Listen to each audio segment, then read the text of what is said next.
Welcome to the Media Roundtable Special Edition, where we dive deep into the secrets of the craft of audio advertising, and we provide you our perspective on industry topics in service of the marketers responsible for the success of their audio program. That is the Chief Audio Officer.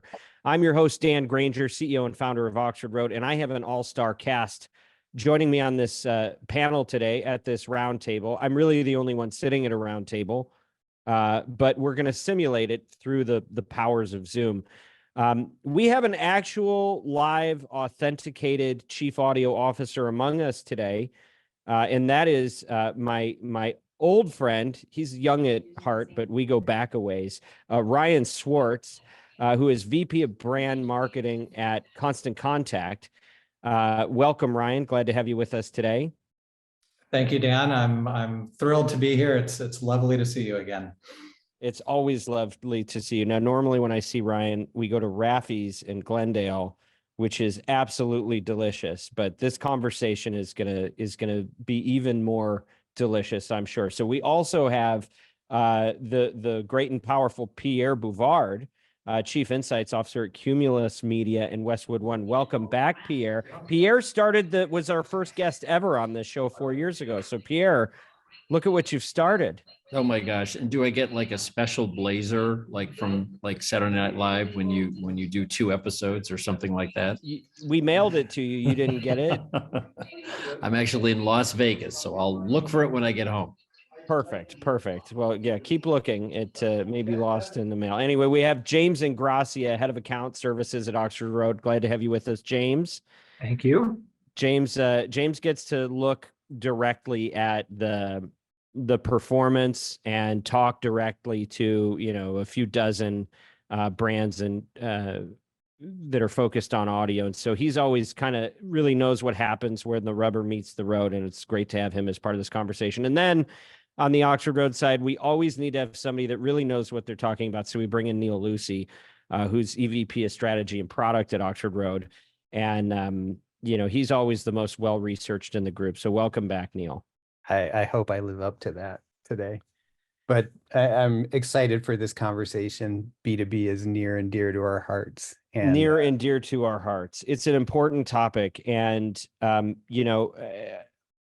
I'll try to limit my preface here, but one of the reasons I got involved in the podcast industry was actually kind of somewhat connected to B2B. I was working for a local radio station, as some of you know, and I realized that a lot of the brands that were advertising on the station and that I was working with were selling to other businesses.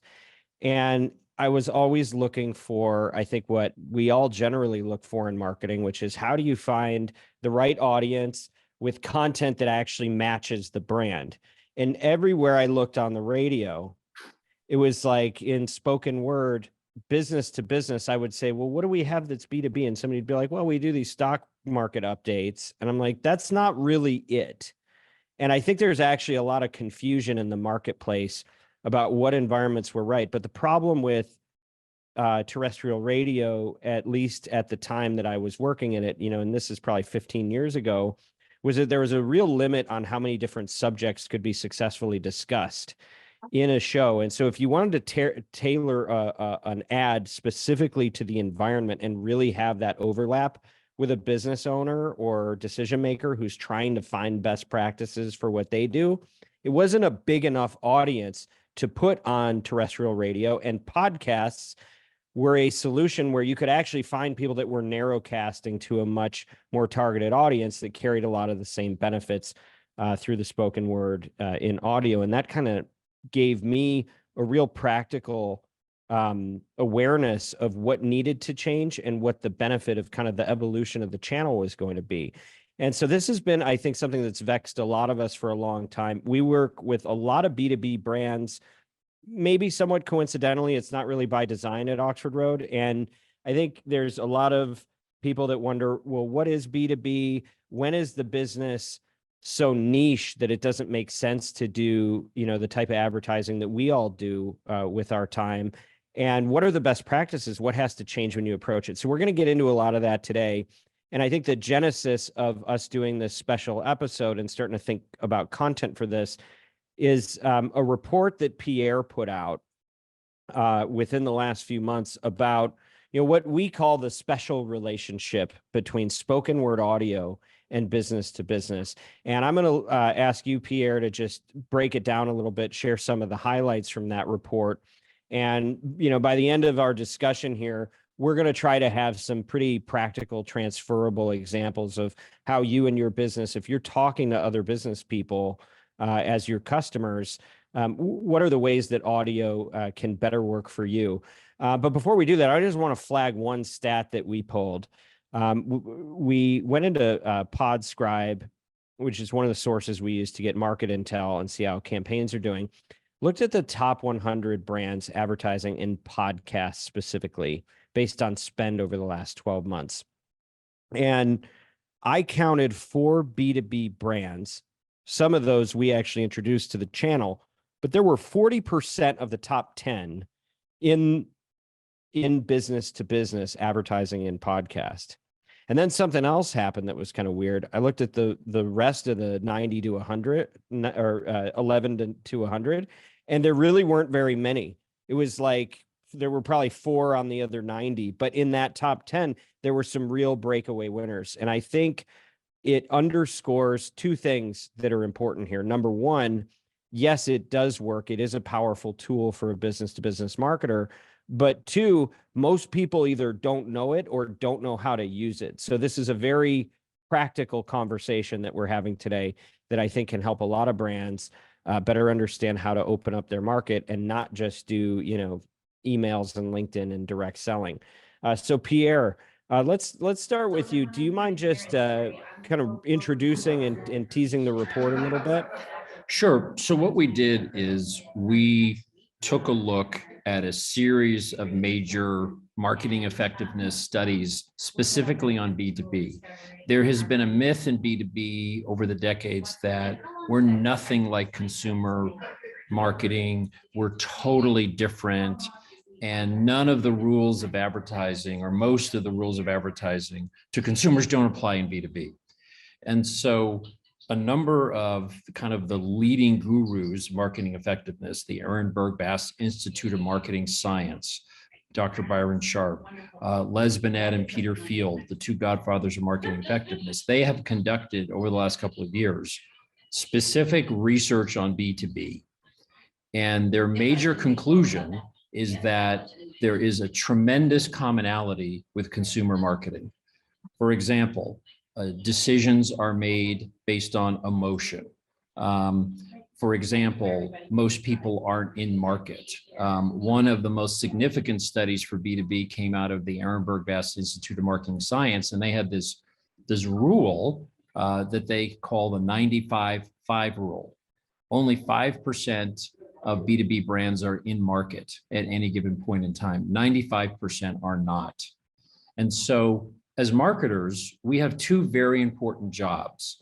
One of them is to convert existing demand. James Herman, who's a marketing effectiveness guru, kind of coined this concept, convert existing demand. Those are people that are in market, their company's going to make a decision, so they are really a live lead and prospect. But then the other 95%, what a B2B brand needs to do is something called creating future demand. In other words, you have to be known before you're needed. You have to be known before you're needed. A couple of years from now, somebody's going to need some new system or process, and your brand needs to be known. And one of the studies that was done found that on the very first day, when a company decides to, like, we need to invest in this new system or that, whichever brand is most famous and best known is the brand that's going to be won. And so what that means is your work to get that sale has to start years before that RFP goes out. So that was kind of the big aha, this 95-5 rule. The other aha had to do with creative. The 2 strategies, converting existing demand, creating future demand, you need very different creative strategies. Going after people in market to convert existing demand, you have to be rational, a lot of facts and figures, detailed. Maybe there's an offer. But creating future demand, you're not creating a lead, you're creating a memory, right? Because you have to be known before you're needed. So that creative, it can be humorous, can be entertaining, is not about a sales event, is not about a call to action. It's about creating a memory. And so, you know, that kind of creative needs story arc, character, soundtrack, emotion, maybe fictitious characters or something like that. So the point is you need to do both. You know, you do need activation campaigns, but you also need memory-based campaigns so that when they come in market, they're aware of you. And so this is the most significant research that's ever been done. These are from the most famous names in marketing effectiveness. And the conclusion is that a lot of the rules of consumer marketing also apply, Dan, to B2B. So a couple of follow-ups on that.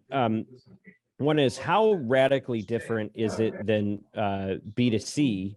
If it's the 95/5, how much, what would that look like if you were to blend the other side? Yeah, so what's interesting is think about, let's talk about buying a car. Well, the average in a typical year, only about 6 or 7% of Americans actually make a new car purchase. Buying furniture, home improvement repairs. Most of the big ticket, I'm talking big ticket, I'm not talking consumer packaged goods, are very small number of people that are in market at any point in time, even pest control. The thing to remember is demand is not created artificially from outside. Demand is created because the customer has a need. The customer needs a new software system, or I have a pest control problem that I need. So most big ticket items do fall very neatly into that 95/5. I want to come back to that question, but before we get to that question, I wanted to ask you this because I'm surprised you didn't mention it from where you sit in the audio landscape.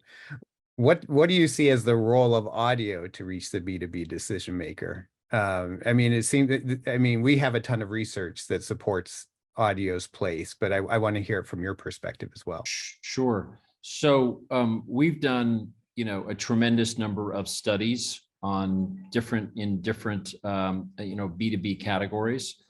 We recently did a major study on IT decision makers, people that are buying, computer systems and all sorts of stuff like that.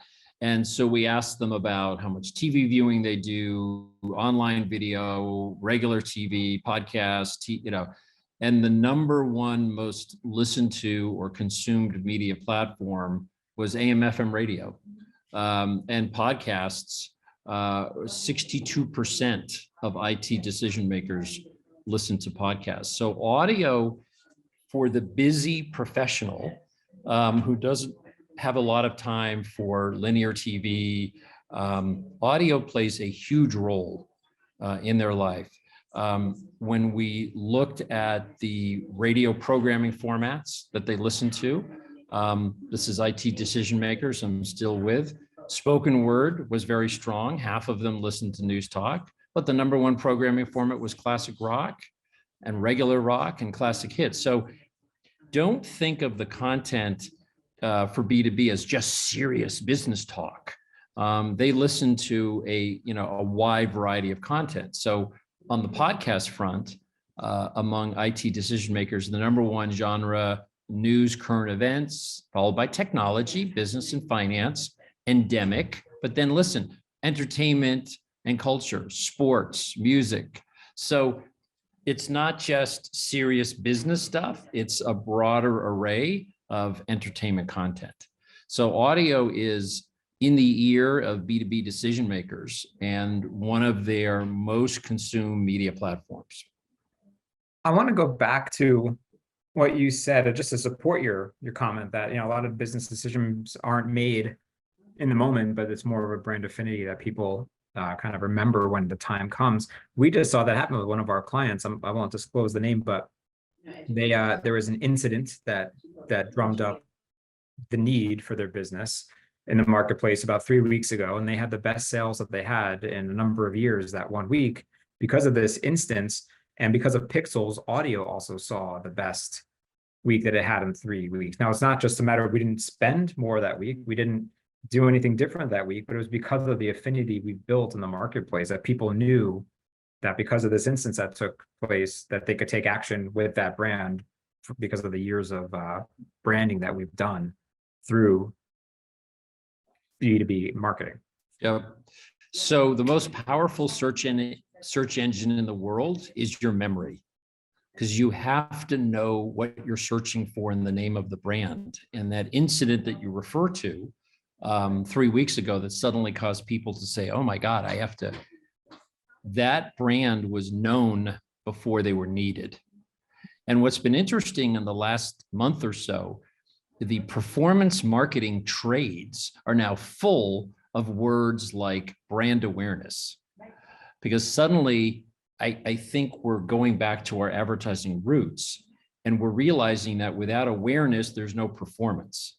And there was Digiday articles. I just saw this article in Performance MarTech, which the basic concept of the article said, look, a lot of the MarTech-y stuff is going to be done by AI. So as a marketer, you need to focus on top funnel, which is extraordinary because this is like a performance MarTech trade pub, but it's saying, the more famous you are, the more likely somebody's going to reach out, when they have that need. Pierre, what do you think are the challenges that keep more B2B brands from jumping in to audio? Why do you think we have such little penetration, knowing that there's such a great opportunity? Well, interestingly, as you mentioned at the top of the show, Dan, there are some major marketers, B2B marketers, that have done very well in podcast. And if on the radio, there are also some, major B2B marketers that have done a really good job. I think that there is, all decisions are emotion-based. And, there's this narrative that new media kills old media. So nobody bothers to look at the facts of actual audio usage. Share of ear, which is a study from Edison, which is the gold standard audio time use study, reports quarter after quarter for a decade that the average American consumes 4 hours of audio every day. Now, only about half of that is ad supported, but the amount of audio that's consumed by Americans overall and among business decision makers is extraordinary. I think it's just like all humans, we're nervous to try new things. Now, what's interesting though, is that B2B and performance is all about testing and trying stuff. And so what we found is when people try audio and they get good creative that is emotion-based, and they buy enough media, they are always stunned at the effect that they see. So I think it's just a matter of more people need to just test and learn and jump in the waters, because it is getting increasingly difficult to reach folks in kind of non-audio video kind of assets these days. And the case studies are there. There is significant impact that has been created with B2B. So this is a perfect moment to throw it to Rion, because Rion has the knowledge. We worked together on this years ago, and you've known this for a long time, but you know what's there, but you also understand the dilemma of being inside of an organization and having to advocate for different channels and find your way in. What's your perspective on this? Yeah, it's for audio, it can be really difficult proving ROI. That's kind of a battle that you have to fight internally, and it all goes toward, look, as marketers, we have finite budgets. We can't just spend to no ceiling or no cap. So eventually it becomes a question of what can I prove in terms of what I'm going to spend where that's going to have the best, most efficient return. And companies these days, executives, marketers, myself, we are trying to uncover the most efficient mix of cross-channel spend as we go. And the difficulty for audio is always going to be a lot of channels that you're going up against that are going to, rightfully so, justify a lot of your marketing dollars that are a lot easier to track, that are a lot easier to build into a model, into a forecast. They have a one-to-one relationship, like paid search, for example. To a large degree, I know if I spend $1 here, I'm going to get $1 there. And that's very easy to model.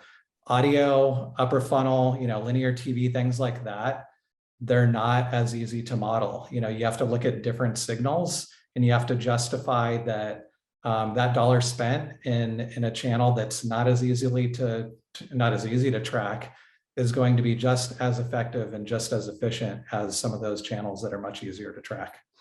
So it sounds like measurability is the main objection or reason that brands have a hard time coming in and scaling in this space. Yeah, especially for mature brands, that have been marketing for a while, coming in, testing out a new channel or a different channel when you can't, you're not starting from scratch. You can't just go from point A to point B and isolate audio and get a good clean read on that. It's difficult to find it in the attribution mix. Well, and you've done this. Can you share some of the different companies that you've done B2B, you've done audio in B2B with, and what the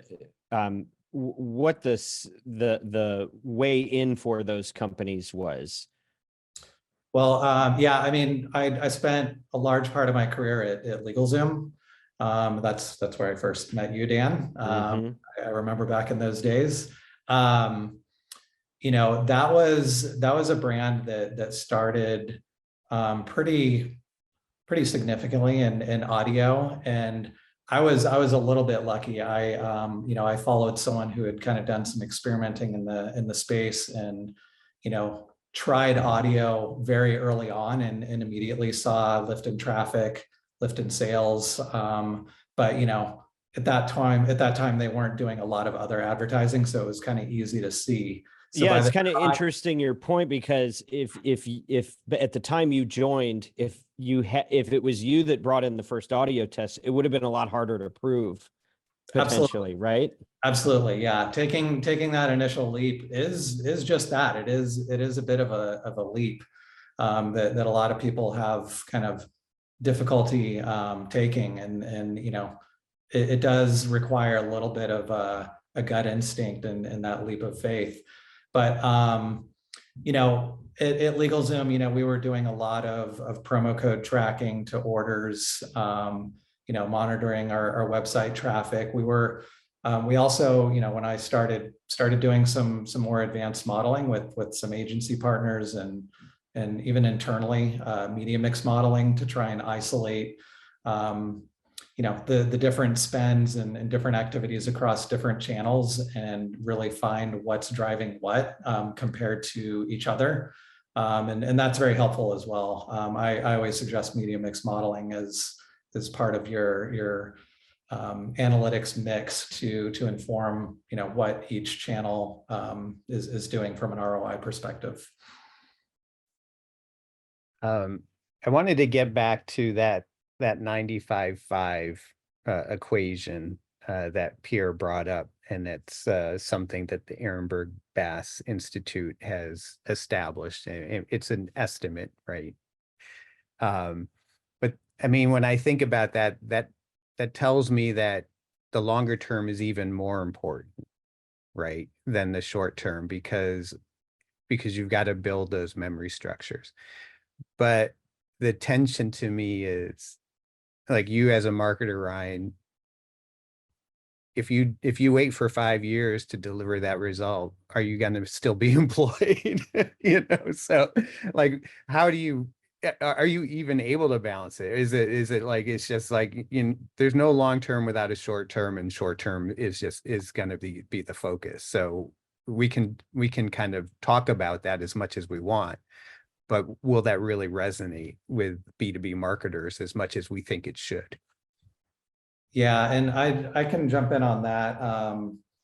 You know, and there's different sizes of that second B, right? You know, Yes. there's big B, little b, you know, small b, little c, if it's more toward consumer. You know, I think that's really important to establish that as well. You know, essentially just understanding who your customer is the most important thing, so you can get a right size on their you know, the audience target. You know, how niche is it?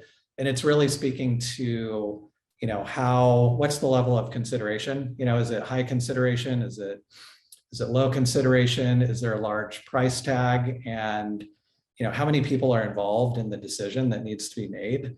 I think that's a really important distinction. You know, one thing I'll say is I've been on the little b side, you know, most of my career, whether it's LegalZoom, whether it's where I'm at currently with Constant Contact, you know, and the way we've always approached it is, you know, small business owners. That's really our bread and butter, and they're people too. You know, they're not these large enterprises. We're not trying to close, you know, huge corporate deals. So that's a way for me to simplify it a little bit. And, you know, I'm mainly trying to appeal to, you know, a relatively small business owner who probably has very similar media consumption habits than normal people that aren't business owners, and trying to appeal to them as a person, trying to offer them a benefit that that our products can you know, solve for their problems. You know, but I will say it's advantageous for me because it is somewhat high consideration in terms of it's not an impulse buy, but it's on the lower side of consideration as opposed to, you know, full network tech stacks or, you know, server systems or things like that would be those big, huge capital Bs. I guess my challenge with some of the research here, Pierre, I don't disagree with anything that you've reported about, you know, number one, that you don't have to be on a business podcast to reach a business decision maker, right? Like, they're people too, you can get them anywhere. And I agree with that. I also agree that branding is important. And if you actually like map it out and you plan far enough ahead and you have a long enough time horizon, you will be more successful by seeding a message before you need to reap. But the problem is I don't know anybody that wants to do that. I feel like it's sort of a floss your teeth every day, don't eat trans fats. It's like, yeah, absolutely, we should all do that.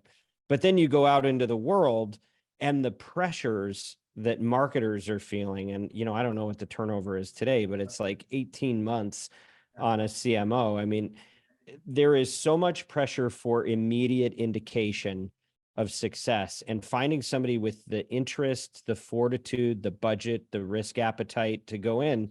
You know, I like what you said about doing tests, but that test has to yield something quantifiable. And that's usually going to be lead gen in B2B, or at least, you know, transactions and a path toward. And I don't know if I'd go outside of some of those proven genres, like business shows, like self-improvement, like news and news talk, because I just think, you know, we kind of have to deal in the reality of the fact that people have a lot of choices, and most of them are easier to measure than what we're doing.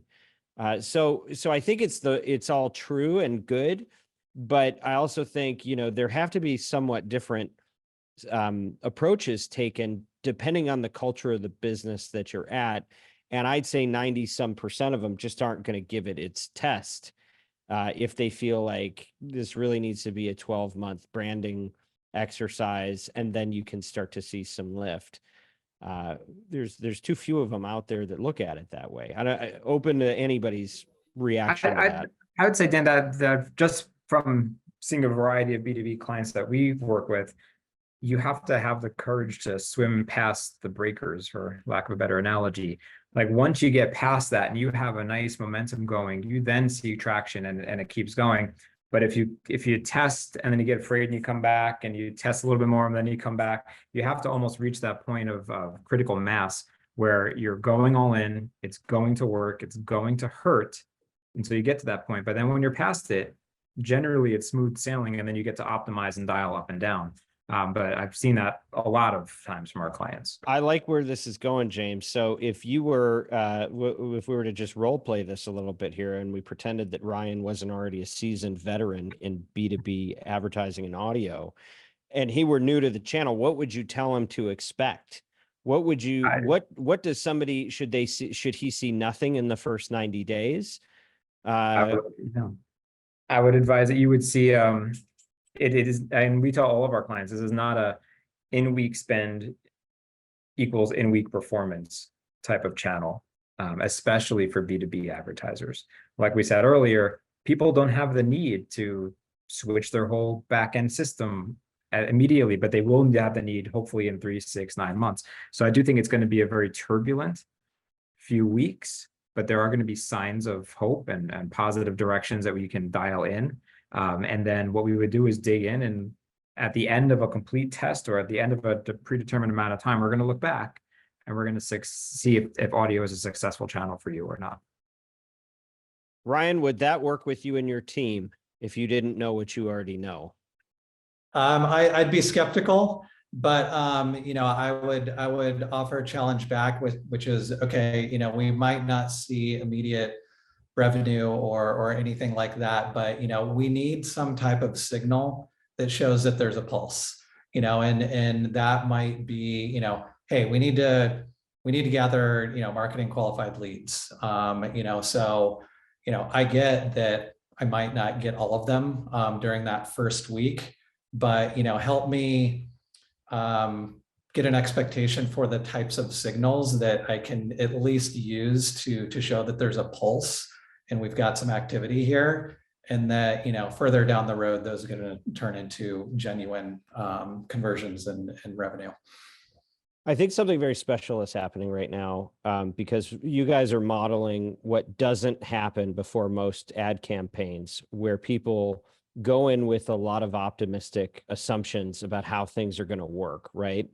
And I feel like if everybody that was going to launch a new campaign of any kind took 15 minutes between their point of contact who's placing the buy and the person who had to, put something on the line to allocate the budget, to get really specific about those milestones. And in our experience, I think when we do this, most brands are reasonable in that they're willing to say, hey, I don't have to see 100% success in week 1, but we have to know what would the path to success look like. What are those early markers that tell us that we're tracking? Should we be 20% to our goal? Should we be halfway to our goal in real time, or at the end of 90 days? What I think we've tried to do is set expectations generally, and I think this is definitely true with B2B, that you should have a clear path and trajectory to where you're at least in like the 30 to 50% to the returns that you need in the first 90 days, because then you can optimize and you're picking up momentum. But so Dan, please. what you've articulated there is the 18-24-58 rule. And this is based on a ton of media mix modeling that was done out of the UK for global brands by an MMM company called Game Theory. And so they say of your marketing investment, 18% you will see some sort of this month impact. It's a very small percentage. 24% manifests itself between month 2 and month 5. And then 58% of the sales effect occurs 6 months and beyond. And what you articulated, the 30% or so in 90 days, that perfectly tracks with that 18-24-58 rule. Whew. And it's like the story of the performance marketer who, decided to try their hand at gardening. And, so one day they planted and watered, the next day they're standing over, the seeds in the ground shouting, because like, where are my plants? And I'm firing the gardener and I'm ripping out the irrigation system. It's like, dude, you put the seeds in the ground, you gotta give it some time. So that's not how it's supposed to go, because that seems to be. Exactly. But I picture some of our clients doing that. yes, like what's the deal? And I did one push-up, I lost no weight. What the heck? We think advertising is a shove, and advertising is a nudge. And so, everything that's good and meaningful takes time and effort, whether it's losing weight or planting the tree or advertising. These things happen over an extended period of time. But here's the interesting thing. There's this great chart from Bennett and Field that shows like performance marketing. It looks like an EKG, and it goes up and it goes down, it goes up, it goes down. It's like a sugar rush of sales effect in the short term and then a crash. And the line never grows. It's always like this EKG. And then you look at the slide of sales effect of creating future demand, and it just grows and grows and grows up to the right. And what it says is all long-term sales and profit come from creating future demand and brand building. And when you talk to the CFO, they always talk about, the lifetime value of a customer and the long-term value. And a lot of the financial calculations that stock people do are about long-term value. Well, that's what advertising is. It shows itself a little bit at first, a little bit more in a couple of months, and then it keeps building on itself. But the more famous your brand becomes, the more you can sell at any price. So better known brands are able to command greater price, and pricing is one of the strongest levers to profit. And so fame and brand are profit drivers. And that's what brand building and creating future demand does. So you can sell more at a higher price at any level. Beautifully said. I think we all got some gold there. I want to play a recording of you saying that just to kick off every meeting I have for the rest of my life.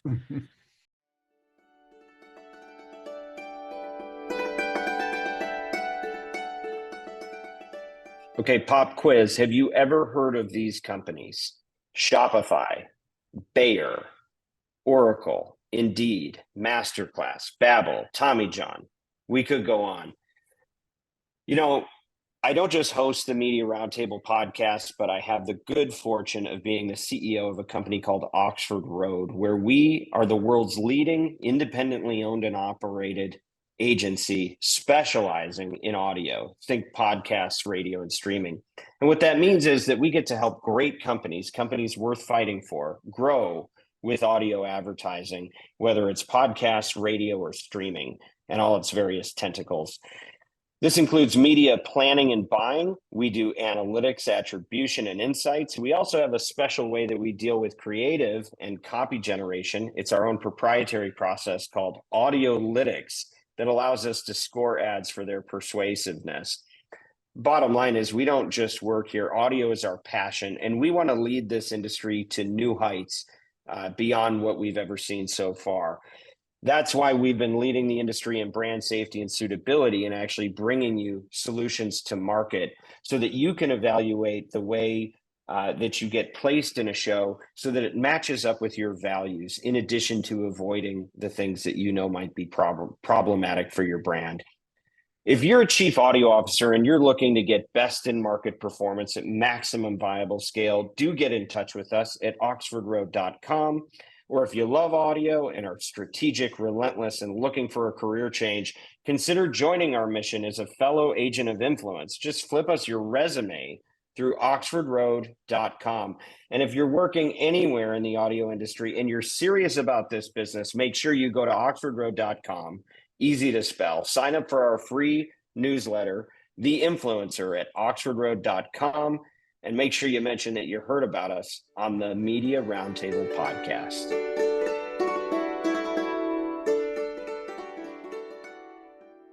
Yeah, I was going to say, I mean, I think that at the end of the day, like, we're charged with doing both, right? We have to show, we have to give our clients confidence in a short-term signal.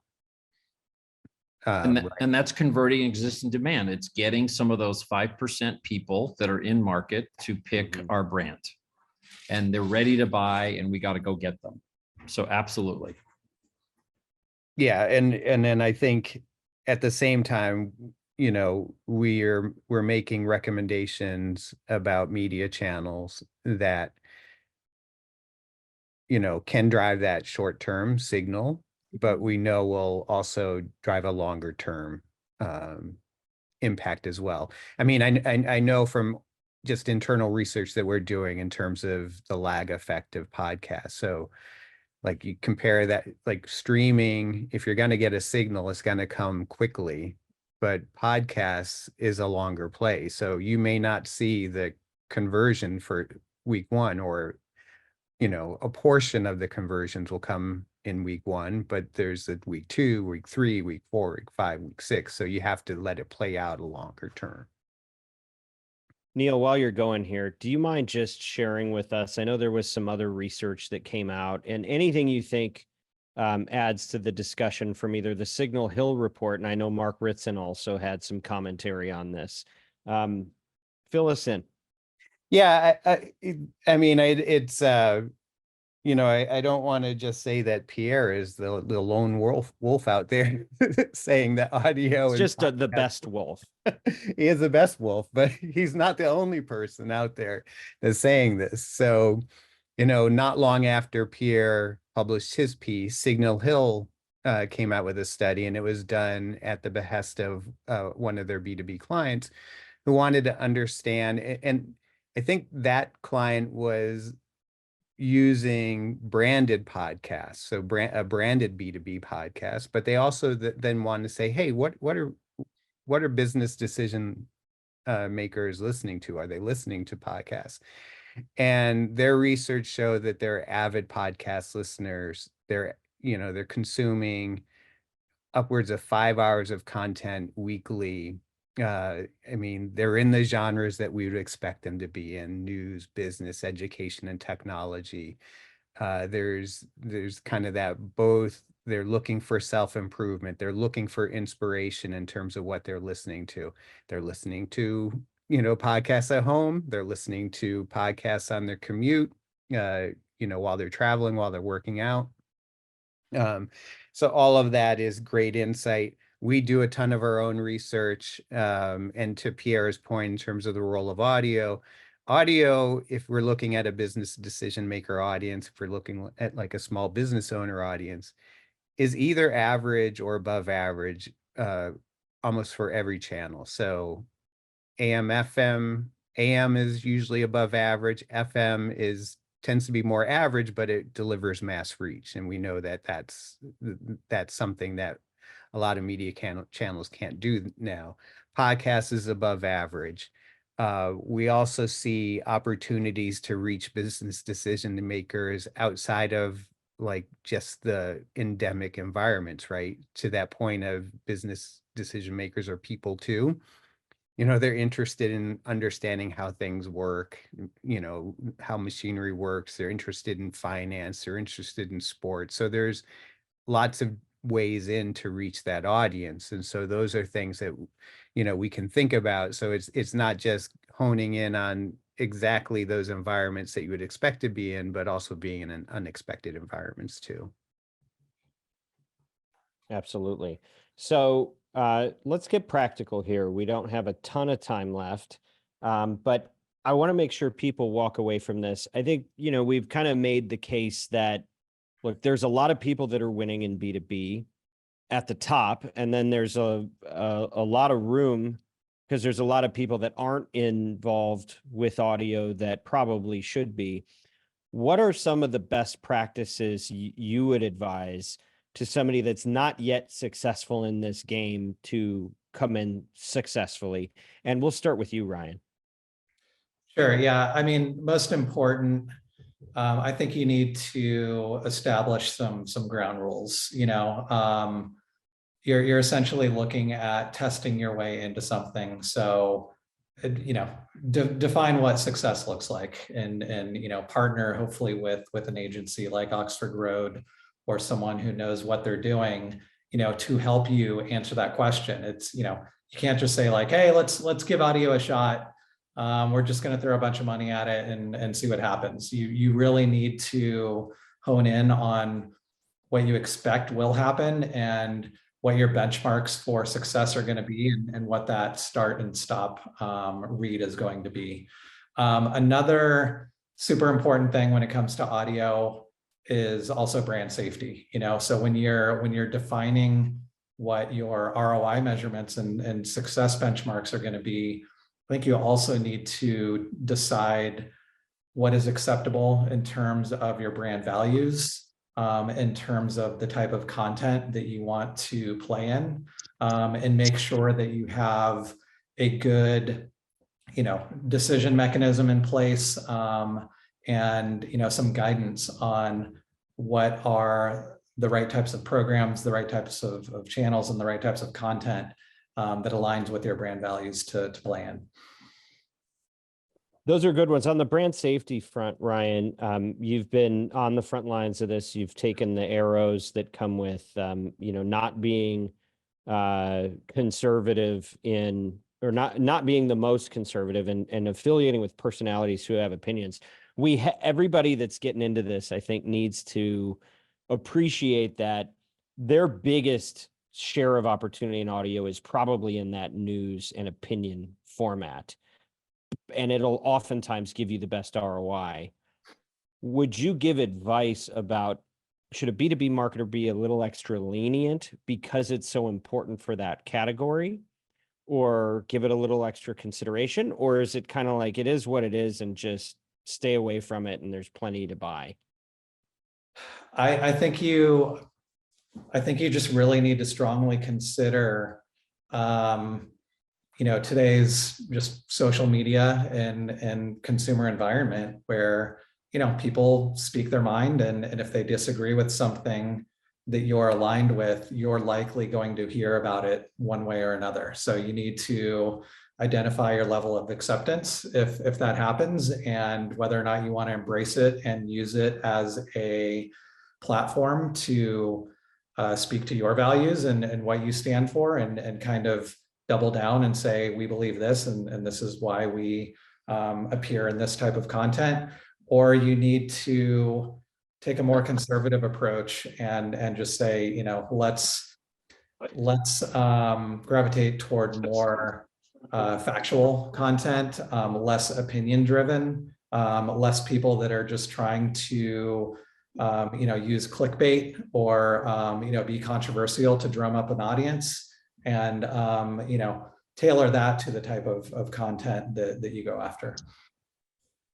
Very much aligned with that, and hence why we're so involved on these brand safety tools. So Pierre, do you want to go next? Sure. So we're all a bunch of media folks, and we love talking about media, but 50% of sales effect is the creative.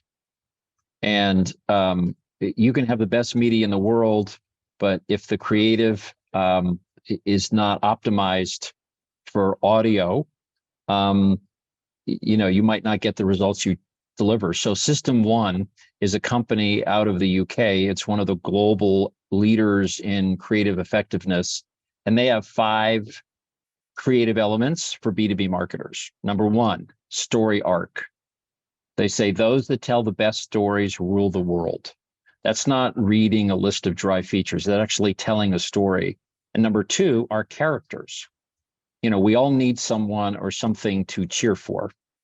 Number 3, soundtrack, music. Music speaks to the heart and stirs the soul. Number 4, emotion. This is a very important for B2B brands. Speak to the heart, don't bother the brain. Make them feel something. And then number 5, a fluent device, like a fictitious character or characters in a scenario. One of the best examples is Salesforce has this cute little bear, or I don't know exactly what kind of animal it is, but it's a fluent device. It's a character that makes you think of Salesforce, and they're a B2B brand. There is some mechanical things that can make or break your audio creative. One of them is brand early and often. This is not like TV where you mystify them for 28 seconds and then throw up the logo at the end. Brand early and often. Have your brand in the first 2 or 3 seconds. Repeat it frequently throughout. That is crucial. Slow down. When you're saying your name, your brand, say it slowly and clearly. Sometimes we tend to rush that, or the talent might rush the name. Tell them to, to slow down. So those are some things. And the great thing about audio is you don't have to fly the crew back to Cancun to reshoot. Just spending some extra time in the studio to make sure the branding is there, the emotion is there, the story arc can really pay a lot of dividends in sales effect.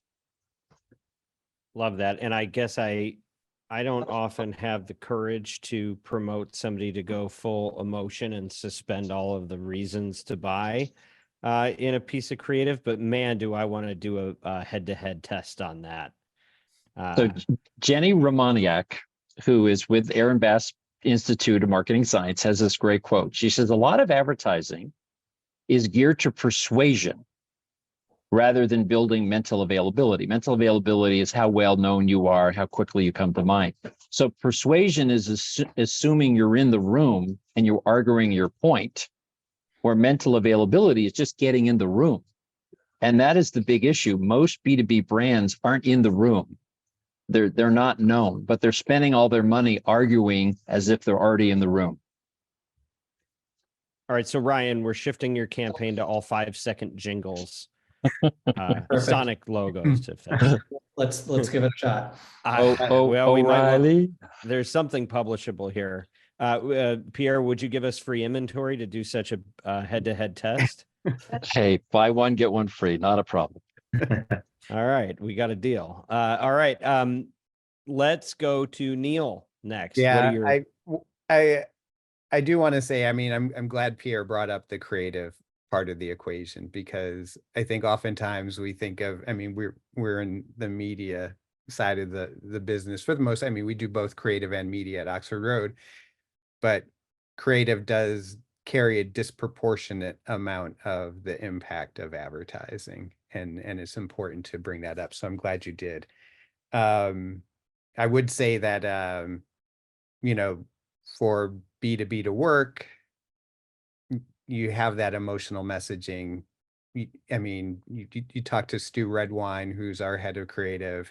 Having that sonic logo is so important, and being able to sonically brand yourselves to be memorable is super important. But you also have to give some rational reasons to go to those people that are in market now. And I think that even like Les Binet and Peter Field, I think even they weight things more to performance than brand, versus the consumer world where it's much more brand. They do. I think they say for consumer, it's 60% brand and 40% performance. And I think for B2B, it's like 50-50 or 60, it's much more closely matched. Yeah, I think it's like 45 brand, 55 performance. Yes. So yes. It's almost, it's almost the opposite.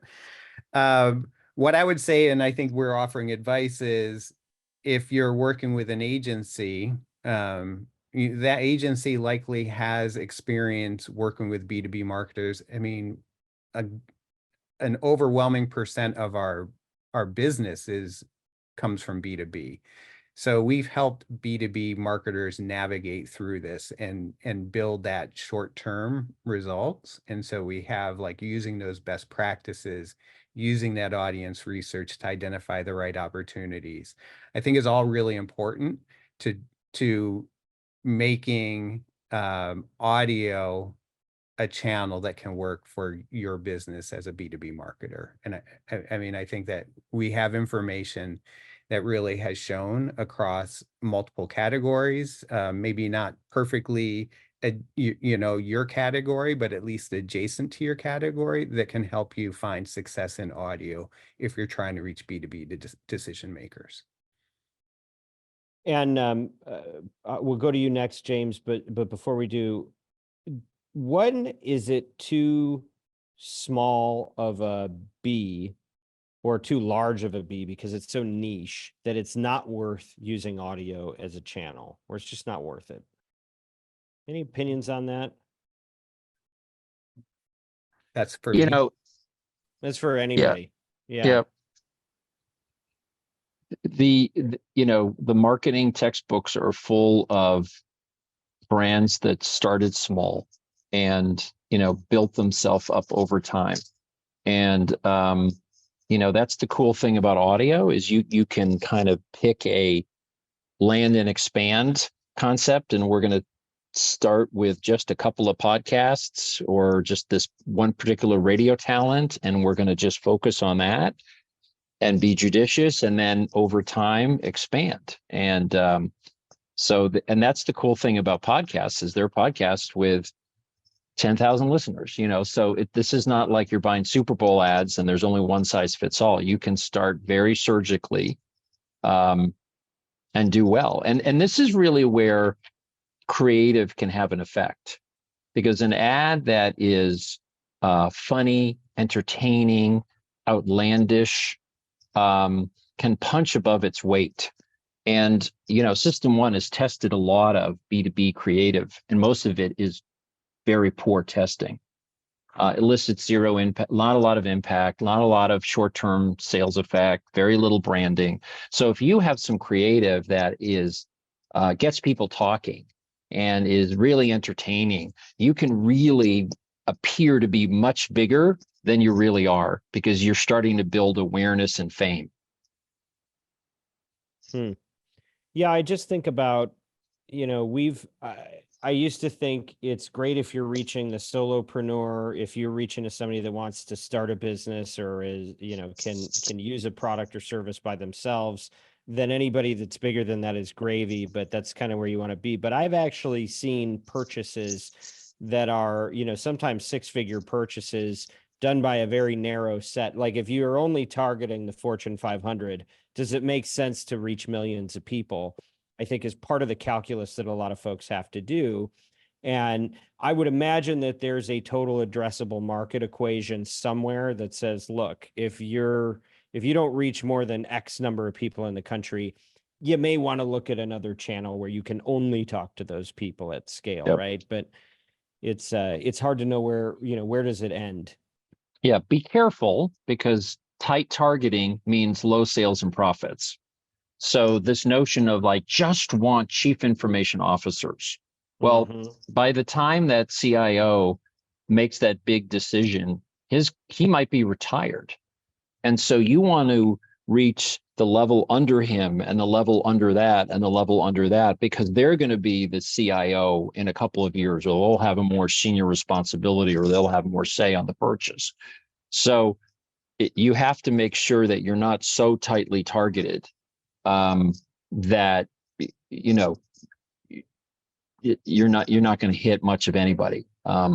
And especially in B2B, where these business decision takes place over years or only occur over years, look further down in the organization and start targeting those folks. And guess what? Those folks further down in the organization, they love podcasts and audio. Thank you for that. Okay, James, you give us the final word, and I'll share a couple thoughts of my own. We'll be out of here. All right. I think my advice for a B2B advertiser coming to the audio space would be we've danced around this with a few of the answers, but just to hit it head on, is to look at where your customer engages with media and audio. We've had so many clients in the past come and do tests where we recommend a variety of podcasts, and we get the question, I'm making this up, if they were like an HR service, but where's all the human resource podcasts? I'm trying to reach HR professionals. And when you really take a step back, people like to use podcasts, yes, for self-improvement and for work, but sometimes just to chill out and to relax. So typically we look to say, all right, well, your persona that you provided us shows that they also like true crime, and they like entertainment, and they like tech podcast or science podcast. And 9.9 times out of 10, after the test is done, the direct correlation to the service that they do, in this case, we'll use human resources podcasts, don't perform as well as other podcasts. So I think the point here is just to broaden your horizon across outside of just your wheelhouse. Wonderful. And the only points I would add, number one, I think it's important, Rion talked earlier about how you're going to define success and setting those benchmarks. And I think we've said a lot of true and also sometimes contradictory statements that I think you can compromise. So balance the short-term and the long-term needs of the business. Yes, you're going to need people to show you a signal when you first start spending any money, but do not force yourself to realize all of the sales you could get on that one message, or else you're going to hard sell this thing beyond the point of recognition. There will be no long-term value, and you want to be building as you go. So do balance those two things. Two, a lot of times you have to focus, you have to make a decision. Am I trying to close a sale when contacted, or am I trying to start a relationship? And I think the more you charge for your service, the longer the time horizon is, the more time it takes to complete a sale. And so typically if you're charging, $100 to $1,000 a month in B2B, you might need to take a phone call before the person converts. The higher you go in your ticket price, the more that's going to need to be a relationship involved. And so you don't want to ask for the sale. It's like asking for a marriage on your first date. You want people to raise their hands and say, yes, I'm willing to come toward you and get more information about who you are and what you do. Some people are always trying to convert on day one, and that's not always the way. So make sure you map your funnel according to the type of business that you're doing with. Know the size of your B, because I think that's going to inform a lot of those tactics. And if you are getting hand raisers, make sure you incentivize the hand raise. Don't say, call us for a free consultation. That may not do it. What is the highest item of perceived value, the highest perceived value of an item that you can present to somebody? Sometimes it's a white paper or a webinar. Is there some way you can create a sample of what you do and give it to the person for as little risk as possible, so that you can start to build trust? And last 2 points. One, I would say make peace with the news, the credible news, where it's not sensationalist, like Rion was saying earlier. But it's going to be a great tool for you if you don't wipe out genres. And that's an important genre in the diet of a B2B marketer. And the last thing I would say is higher ticket items require more trust before a sale. Leverage endorsements. I know sonic branding is important. The produced stuff is a part of the solution, but having somebody that an audience trusts, particularly if they have any voice to the business community and credibility there, if they can recommend you to anybody else, you're really going to be somewhere. I think that's a huge opportunity that a lot of brands overlook. And we could have done a multi-part series on this. I think this is a rich topic, and I think it's one we're going to talk more about in the future. But I just want to say thank you all so much for the time you've taken to spend with us here, whether you're on the panel or listening. And this podcast is brought to you by Oxford Road, where we want you to succeed in audio. You know that. And we want you to use your influence for good. As members of the marketing community, we have the power to advance voices that don't just entertain, but edify, and to build bridges instead of burning them. If you're a marketer and you want to align your brand values with extraordinary business outcomes, whether you're B2B or B2C, reach out to our agency, Oxford Road, by going to oxfordroad.com, saying it slowly because Pierre told me to, oxfordroad.com, and subscribe to our weekly newsletter, The Influencer. And we'd love your feedback. Anything you want to tell us, go to info@mediaroundtable.com. Listen to Ad Infinitum, which is all about creative. And thank you to our guests, as well as Bianca, Kyle, Haley, Ezra, Mary Jane Everett, Neal, and the team at Podcast One. As always, influence responsibly.